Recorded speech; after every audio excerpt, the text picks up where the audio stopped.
Hello everyone, welcome to my channel Shilpa's daily life. আমার এই নতুন ব্লগে তোমাদেরকে জানাই অনেক অনেক ওয়েলকাম আর অনেক অনেক ভালোবাসা। তো দেখো, সকাল সকালে করে স্নান টান করে রেডি হয়ে নিয়েছি। আজকে আমরা যাব দীঘাতে। তো মাসির বাড়ি থেকে দীঘাটা যেতে 4 ঘন্টা মতো সময় লাগে। ভেবেছিলাম 2-1 ঘন্টা লাগবে, কিন্তু দেখলাম যে শেষমেশ 4 ঘন্টা সময় লেগেছে। 2টো বাস ফের করে তারপরে যেতে হয়েছে, প্লাস আবার অটোতে করে যেতে হয়েছে। আর এখানে দেখো, আমরা চা নিয়ে বসে গেছি। সকাল সকাল চাটা খেয়ে নিই, খেয়ে দিয়ে তারপরে বেরিয়ে পড়বো। যেহেতু পুজো দেওয়ার আছে, তাই জন্য মা চা বিস্কুট কিছুই খাচ্ছে না। আর এইদিকে দেখো, রাস্তায় দাঁড়িয়ে পড়েছি, কারণ কি এসেছিল মাসির মেয়ে, সে কিন্তু দীঘা যাচ্ছে না আমাদের সাথে, সে চলে যাবে তার বাড়িতে। তার বাসটা চলে এসেছে, সেই জন্য সে বাসে উঠে চলে গেল। আর আমরা প্রায় 45 মিনিটের মতো অপেক্ষা করেছি, তারপরেও বাসটা আসেনি। যদি সেই বাসটা আসতো তাহলে আমরা 1.5 ঘন্টায় পৌঁছে যেতাম। যেহেতু বাস আসেনি, সেই জন্য অনেকটা রাস্তা যেতে হয়েছে ওইভাবে জার্নি করে।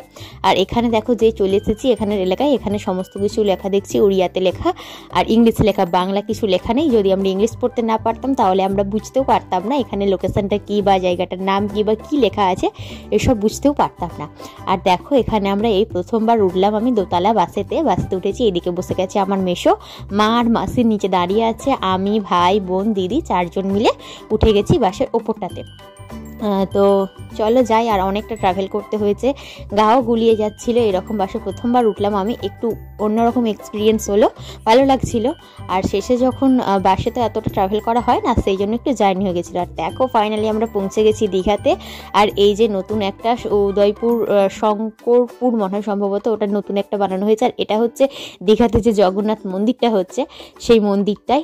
তো রাস্তা দিয়ে যাচ্ছিলাম, দেখে দেখে যাচ্ছিলাম আর কি। অনেকটা জায়গা জুড়ে হচ্ছে, যখন তৈরি হয়ে যাবে তখন আবারও একবার আসার ইচ্ছা আছে, জানি না কি হয় আর কি। তবে দীঘা যেহেতু এটা নিয়ে 3বার ঘুরে ফেললাম, দীঘা যাওয়ার খুব একটা ইচ্ছে নেই। তবে যেহেতু মন্দিরটা আবার হচ্ছে, তাই জন্য আবার একবার আসার ইচ্ছা আছে। তো চলো, আমরা এই করতে করতে পৌঁছে গেলাম। প্রায় এখন বেজে গেছে দুপুর 12:30 মতো, অনেকটাই দেরি হয়ে গেছে। ভেবেছিলাম হয়তো 10টার মধ্যে পৌঁছে যাব, তার জায়গায় দেখলাম অনেকটা লেট হয়ে গেছে। আর এই যে একদম চলে এসেছি। আমরা প্রথমে এসেছিলাম ওল্ড দীঘাতে, কারণ কি এখানেই ছিল আমাদের পুজো দেওয়ার। তো কীভাবে পুজোটা দেওয়া হবে সেটা অবশ্যই তোমাদের সাথে শেয়ার করব। তো এসে প্রথমেই কিন্তু মা আর ভাই, যেহেতু ভাইয়ের নামে পুজো, মা পুজোটা দিয়ে নিল। আর এই যে সমুদ্রের উত্তাল ঢেউ আর শস্য আওয়াজ, যেরকম মেঘ ডাকলে বা খুব ঝড় আসলে যেরকম আওয়াজ হয়, সেই রকম আওয়াজ হতে থাকে এখানে। আর রোদও ছিল বেশ, ভীষণ ভালোও লাগছিল। আর আমরা আগে থেকে ঠিক করে গিয়েছিলাম যে আমরা সমুদ্রে কিন্তু স্নান করবো না, শুধুমাত্র পা ডোবাবো, একটু ছবি টবি তুলবো, এই সমস্ত ব্যাপার। সেই জন্য আর কি আর সমুদ্রে কেউ সেইভাবে নামিনি, স্নানও করিনি, বাড়ি থেকে স্নান টান করে গিয়েছিলাম। আর এই যে সমুদ্রের ঢেউ, ওটাই একটু ক্যামেরাবন্দি করে নিলাম আর কি। তো বেশ ভালো লাগছিল সমুদ্রের পাড়ে এসে, চারিদিকে শুধু জলে জলাময়, মানে এপার থেকে সেপার বুঝতেও পারছিলাম না কোথায় কি আছে। তো বেশ ভালো লাগছিল। এখানে দেখো, মা পুজো করে নিচ্ছিল, পুজোর সমস্ত জিনিসপত্র বাড়ি থেকে নিয়ে গিয়েছিল। এখানে বালি দিয়ে কিন্তু একটা শিব মূর্তির মতো বানাতে হয়।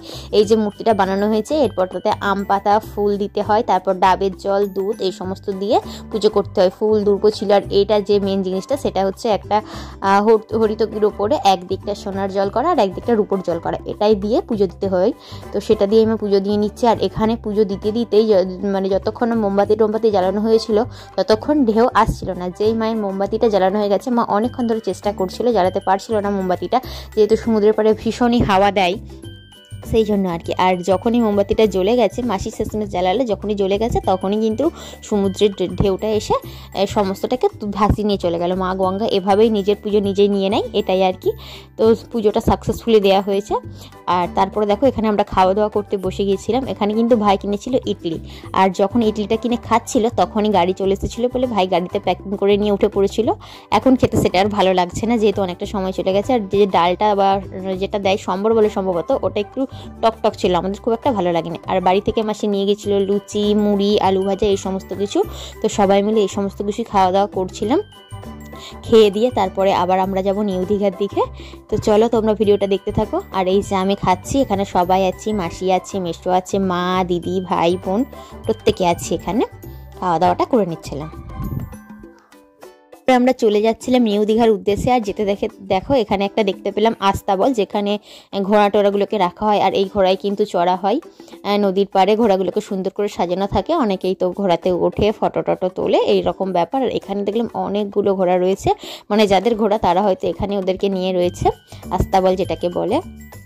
আর এই যে রাস্তাটা বেশ সুন্দর করে বাঁধানো, সমুদ্রের পাড়টা পুরো বাঁধানো, যতটা এই দিক থেকে ওই দিকের মানে ওল্ড দীঘা থেকে নিউ দীঘা পুরোটাই বাঁধানো। তারপরে দেখো নিউ দীঘায় এসে আমরা কিন্তু চলে গিয়েছিলাম একটু দোকানের উদ্দেশ্যে, কী জিনিসপত্র কেনাকাটা করা যায় সেই সমস্ত। এখানে দিদি দেখছিল ঝিনুকের যে আয়নাগুলো হয় সেই আয়নাগুলো, যেহেতু আমার বাড়িতে খুব একটা রাখার জায়গা নেই সেই জন্য আমি নিইনি, আর মায়ের কাছে একটা আছেই।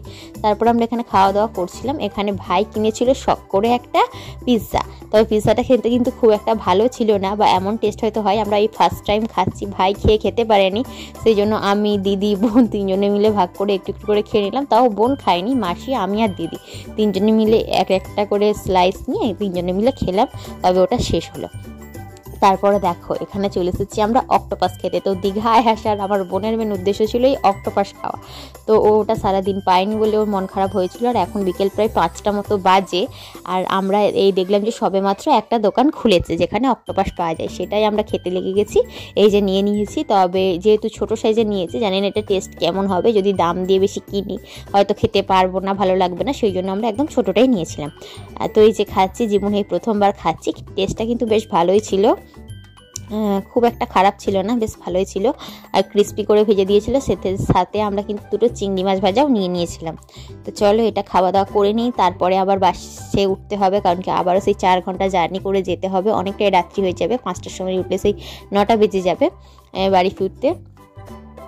আর এই যে যেটা আমি সকালে যাওয়ার সময় গাড়িতে করে দেখে দেখে যাচ্ছিলাম, এটা একদম তার কাছে চলে এসেছি। এটা মনে হয় শঙ্করপুর কিছু একটা কেন্দ্র ছিল, মৎস্য কেন্দ্র বা কিছু একটা, এটাতে আরও একবার এসেছিলাম আমি। চলো আজকের মতো ভিডিওটা আমি এখানেই শেষ করছি। কেমন লাগলো অবশ্যই কমেন্ট করে জানিও, ভালো লাগলে লাইক করো, কমেন্ট করো, আর চ্যানেলটিকে সাবস্ক্রাইব করে আমার পাশে থেকো।